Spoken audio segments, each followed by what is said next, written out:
The Duchess of Sussex has apologised for misleading a court about information given by her aides to the authors of a biography. Meghan Markle sued the publisher of the Mail on Sunday over 5 articles. In her witness statement, the Duchess apologised and said she did not intend to mislead the court about the role of her aide in providing information to the authors of the unauthorised biography.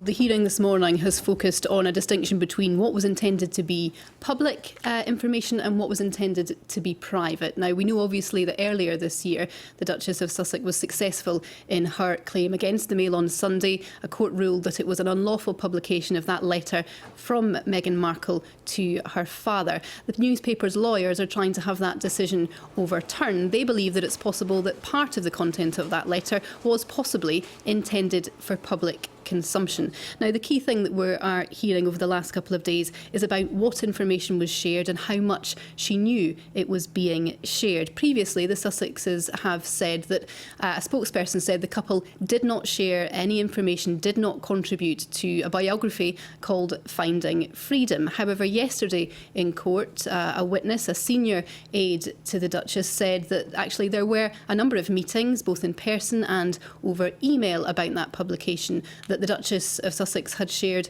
information, had shared points to be shared with the authors. So there's a contrast in those two accounts. Now, as you say, the Duchess of Sussex has been very clear that she did not intend to mislead the court. She says that she forgot about the way that that information was shared. She understands that she did share with her aide, but she didn't know fully the context in which it was shared. So that's the focus of discussion at the moment. She also gives a bit of background in court in her witness statement, saying at the time she could have declared those emails. She was going through a very difficult time. She was in the later stages of pregnancy. She'd suffered a miscarriage, which of course was very distressing. She was being advised to avoid stress by her medical advisors. So she gives that background, but she apologises for the omission and says it wasn't intentional.